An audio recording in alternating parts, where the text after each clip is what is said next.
Welcome to today's Catholic Daily Readings from Christus Dominus Bread of Life.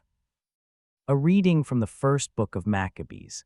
From them came forth a sinful root, Antiochus Epiphanes, the son of King Antiochus, who had been a hostage at Rome, and he reigned in the 137th year of the kingdom of the Greeks. In those days there went out from Israel impious men, and they persuaded many, saying, "Let us go and strike a covenant with the Gentiles who are all around us. For since we have withdrawn from them, many misfortunes have found us." And this counsel was pleasing to them. And some from the people decided to honor the king, and they went to the king, and he gave them the authority to do according to the justice of the Gentiles. And they built a gymnasium in Jerusalem, according to the laws of the Gentiles. And they made themselves uncircumcised, and they withdrew from the holy covenant, and they joined themselves to the Gentiles, and they were sold into evil doing. Then the king wrote to his whole kingdom that all should be one people, and that each one should abandon his own law. And all the Gentiles consented according to the word of King Antiochus. And many of Israel consented to his worship, and they sacrificed to idols and profaned the Sabbath. Now on the 15th day of the month of Kislev, in the 145th year, King Antiochus set up the abominable idol of desolation upon the altar of God, and they built altars throughout all the surrounding cities of Judah. And they offered sacrifice and incense at the doors of houses and in the streets. And the books of the law of God they cut in pieces and burned with fire.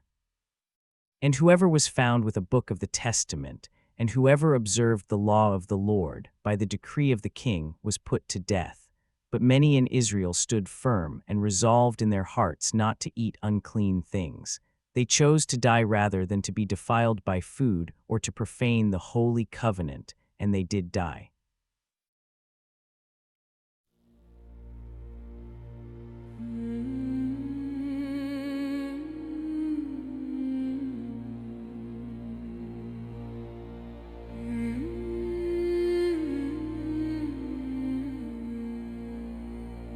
In the night of oppression, when the wicked surround, your word remains my anchor, your covenant my crown. Give me life, oh Lord, and I will do your commands. When the snares of the wicked tighten, still I stand.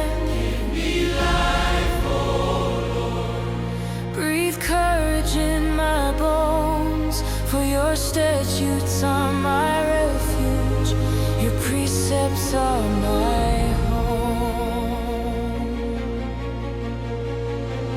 Indignation seizes me, a holy fire in my chest, when I behold the ones who forsake your law and bow to the idols of the rest. Yet your commandments steady me like mountains that do not move. I cling to your words of righteousness, the promises I love.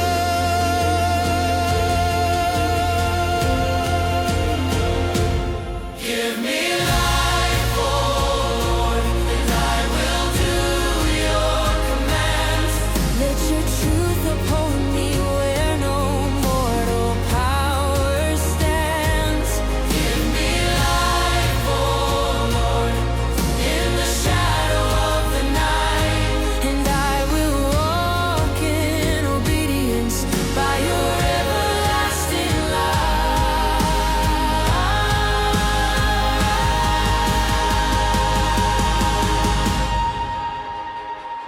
Though the snares of the wicked coil like serpents at my feet, your law is ever present, my pulse, my guide, my beat. Redeem me from oppression, from those who seek my fall. Let freedom rise through your decrees, for I am yours through all.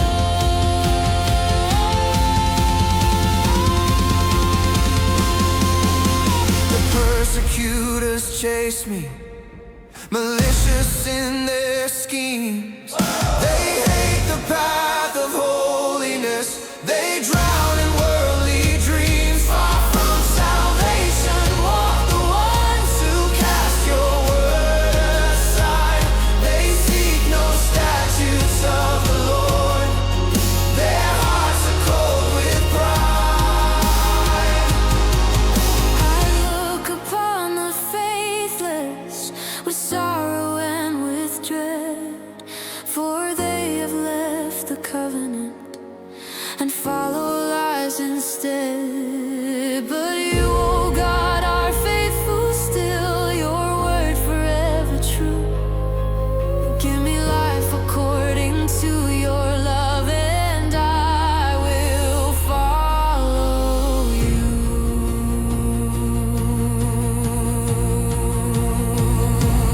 Give me life, O Lord, and I will do your commands. Let the nations tremble, let the righteous take their stand. Give me life, O Lord, raise my spirit from the dust. For your judgments are eternal, your covenant is just.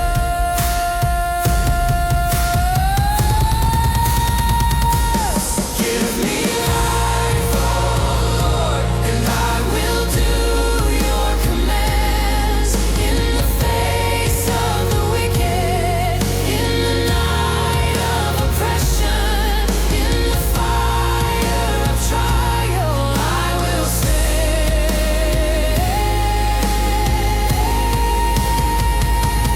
Give me life, O Lord, and I will do your command.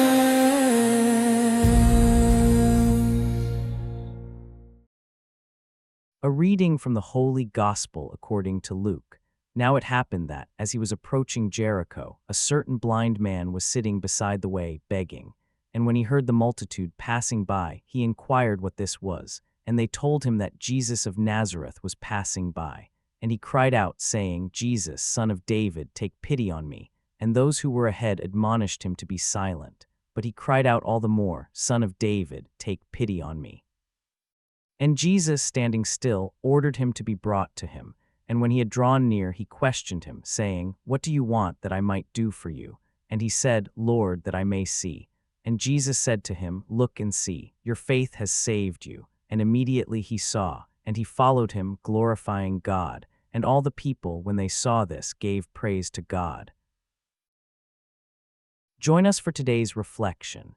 Jesus asks a blind man the most important question you'll ever hear. What do you want me to do for you? The man is sitting by the roadside begging. He's blind. Everyone knows it. Jesus knows it. The question seems unnecessary, but Jesus asks anyway, because what you want matters more than what you need. The blind man could have asked for money. He's a beggar. Money is the obvious request. More coins mean more food, better shelter, easier survival. He could have asked for a better begging spot. Location matters when you're depending on people's generosity. He could have asked for sympathy, acknowledgement that life dealt him a bad hand. Instead, he said, Lord, please let me see. He asked for the thing that would change everything, not a band-aid on his current situation, not making blindness more comfortable. He asked for transformation, complete change, new life, and he got it immediately. Receive your sight. Your faith has saved you. Then he followed Jesus, glorifying God. That's what happens when you ask for transformation instead of relief. You don't just get healed. You become someone different. You follow. You glorify. You change completely. Today we celebrate Saint Elizabeth of Hungary. She understood this principle. She was a princess who married a duke and became a queen. She had wealth, power, status, everything the world says you should want. Then her husband died during a crusade and her in-laws threw her out. She had options. She could have fought for her royal rights. She could have demanded what was legally hers. She could have used her status to secure a comfortable life. Instead, she asked herself the same question Jesus asked the blind man. What do I actually want? She wanted to serve Christ in the poor. She wanted transformation, not relief. So she gave everything away, joined the Third Order of St. Francis, built a hospital, spent her remaining years washing wounds and feeding the hungry. She died at 24, a princess who chose poverty because she understood that comfort kills you slowly while sacrifice transforms you completely. The Maccabean story shows what happens when people answer Jesus' question differently. King Antiochus Epiphanes wanted one unified kingdom, one culture, one religion, no more Jewish distinctiveness, no more dietary laws, no more Sabbath, no more circumcision, just blend in, adopt Gentile customs, be like everyone else. Many Israelites chose relief over transformation. They built a gymnasium. They removed the marks of circumcision. They abandoned the Holy Covenant. They sacrificed to idols. They profaned the Sabbath. They compromised their identity because standing out was too costly. They asked for cultural acceptance and got it. They asked to blend in and they did. But some Israelites asked for something different. They wanted faithfulness more than survival. They wanted covenant identity more than cultural acceptance. They wanted to remain distinct as God's people even if it killed them.